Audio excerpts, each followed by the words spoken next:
I'm Amy from Trees Not Tees. We offer race participants the chance to turn down a finisher's tee at the end of a race and plant a tree instead. And today we are talking to David OBrien, founder of Supernatural Fuel. If we can have a look at one of the pouches, if you've got one there, David, if you could. Yeah, sure. All right. There you go. Dates and sesame. Yeah, I don't know if you can see that. There you go. Yeah, dates and sesame. Very nice. Yes. Yeah. I wanted to, first of all, hi, and thank you very much for coming on. No problem at all. Nice to see you. You too. If we could start off a little bit about the pouches. So that was date and sesame. What else have you got? Okay, yeah. So we do 4 flavors with date and sesame. I haven't got them all here. I've brought a couple with me. Oats, banana, and maple syrup, and then berry and quinoa.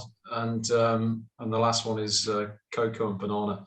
So we do 4 at the moment. We're looking to expand that range in the near future, but yeah, just starting off with 4. Right, brilliant. So how did the whole concept of Supernatural Fuels come about? Crikey. So yeah, I have to think, because it was about 3 years since I started the business in earnest, and I've sort of been working on it in my spare time. And weekends, so in the evening and the weekend. So it's been a long haul, really. It came back because I used to do a bit of ultra running. I still do a little bit. Mm-hmm.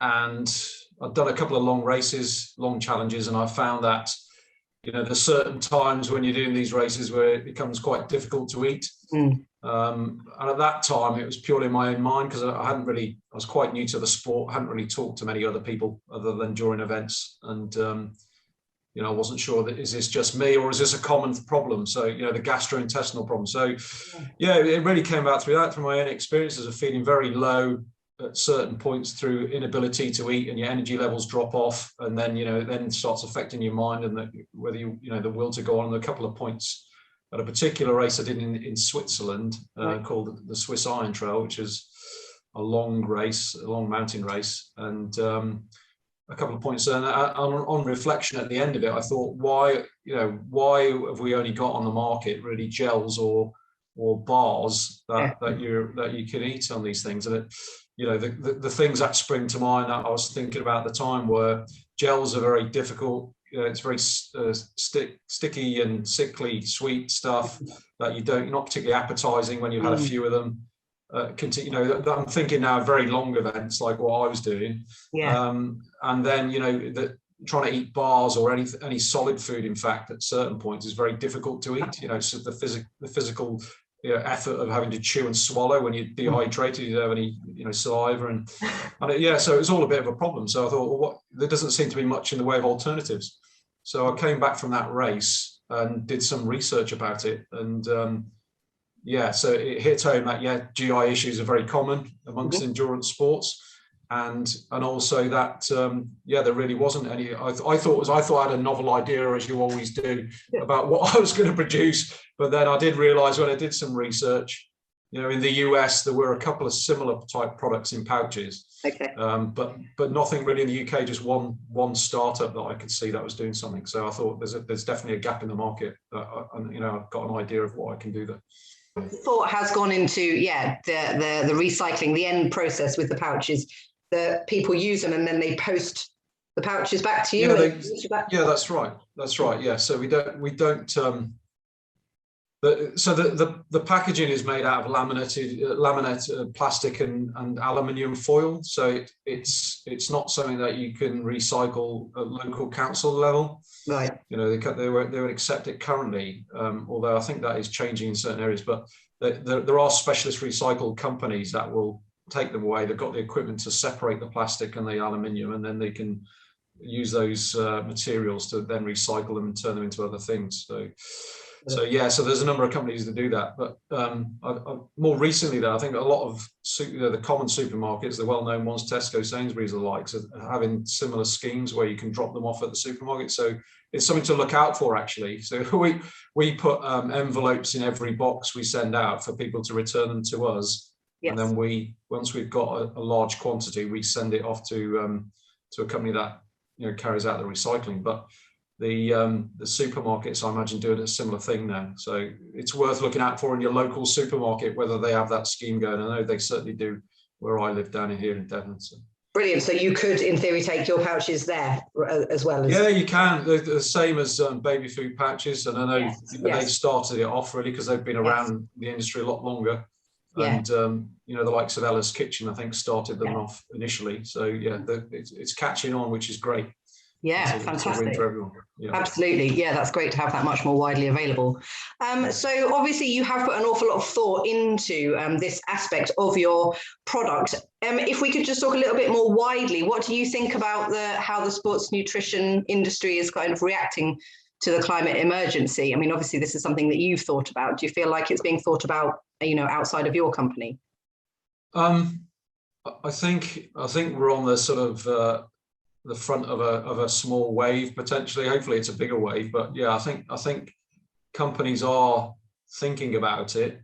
Whether that's prompted by other people taking action and then they feel they need to. I don't think it's been at the forefront of people's minds because it would have been much more well established, and that's something that I wanted to do. I wanted to, if I started a business, I wanted it to have minimal impact as much as possible anyway that you can do, and we started doing that from the outset. So as I said, we put those envelopes in, and it was a cost sort of decision. Yeah, it is going to hit your margins, and you have to accept that. But that was something that we were prepared to do for the right reasons. But I think, you know, at that point there was I noticed there were a few other companies like gel manufacturers that were collecting them, but it was at the customer's expense, which I didn't think was right. But I've noticed more recently they're starting to do similar things now. So they're making sure that they pay for it, or they make it as easy as possible for the consumer, which is what we want to do. Because if you don't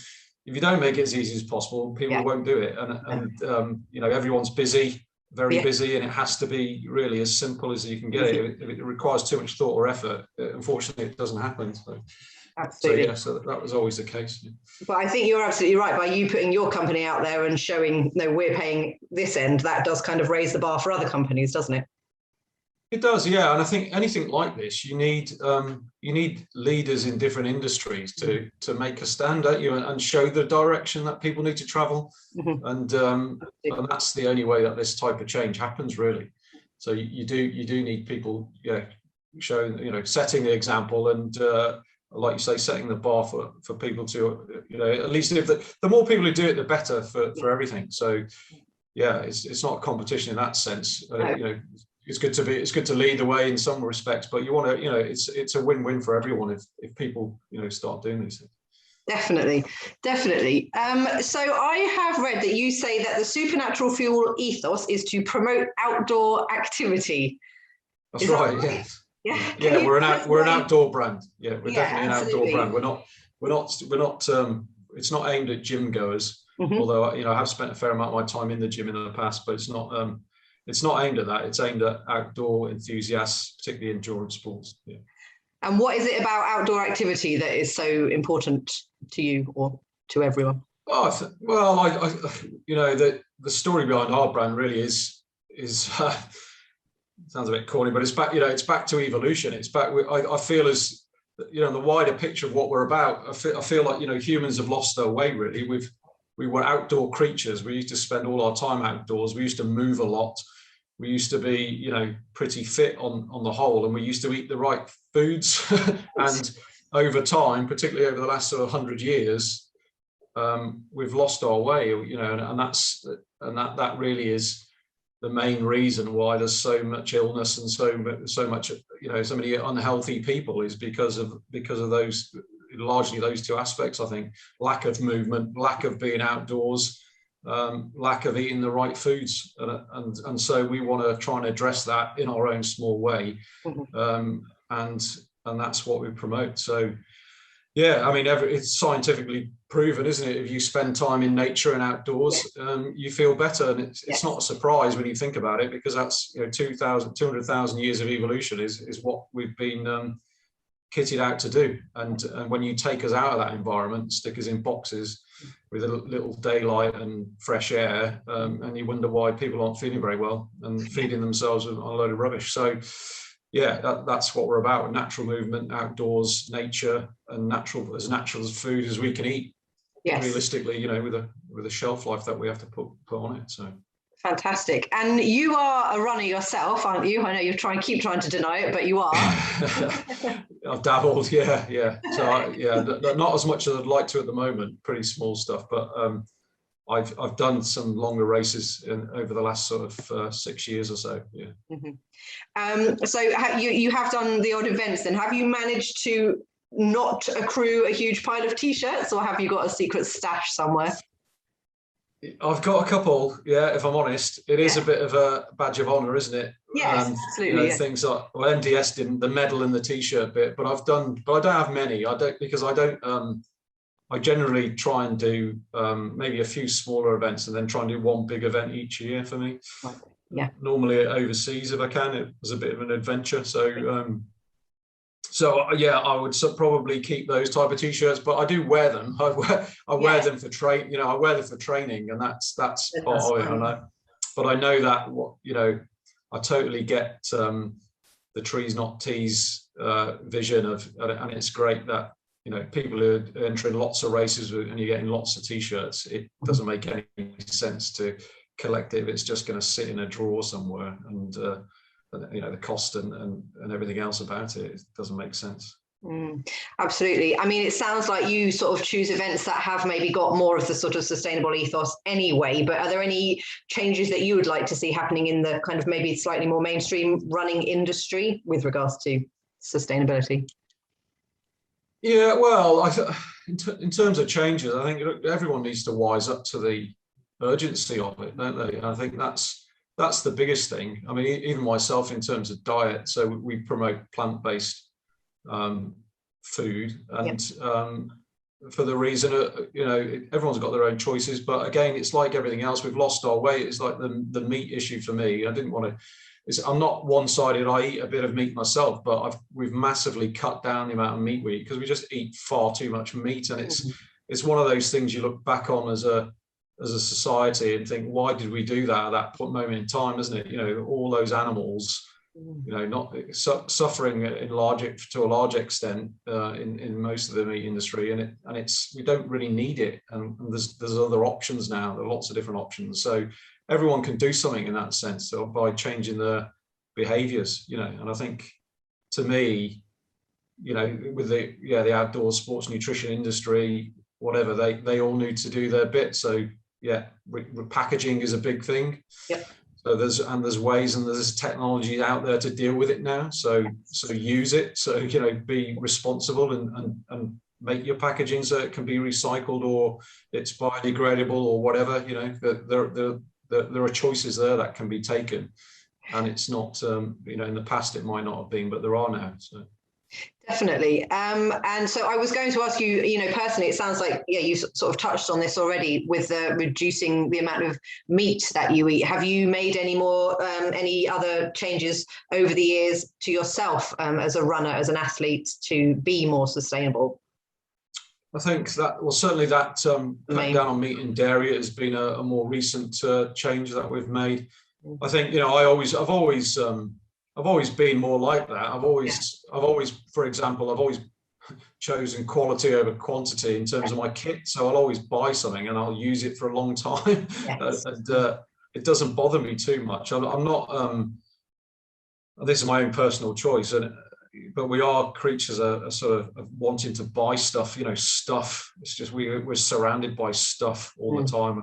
And I like the old minimalist approach, really. I don't think we need too many things in life to be reasonably comfortable. And I think if you buy things, use them and even repair them or whatever you need to be. We've lost all that. It's a very much a consumable sort of society now, isn't it? Even when I was a kid, we used to things were harder to come by, and you used it for a lot longer and passed things down, and it, that is a much more sustainable way to live.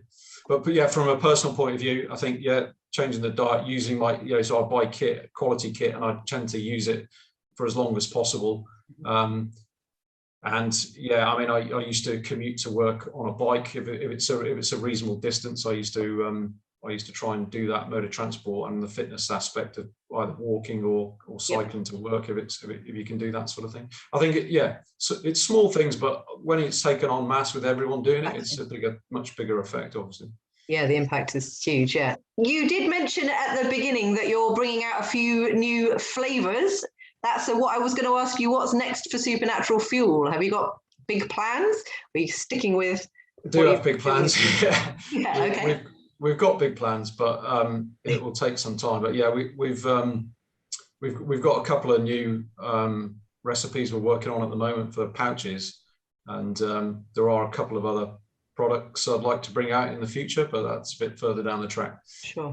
But the principles of what I mentioned earlier about that will remain. That's through the sort of heart of the brand is to produce good stuff to eat that naturally derived, has little processing in it, and in manufacturing it, and healthy to eat, and good to use outdoors with recyclable packaging, or biodegradable, whatever the best stuff we can get at the time. Yeah.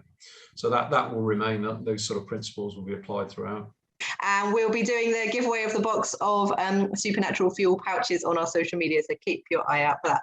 Thank you. Will do. Excellent.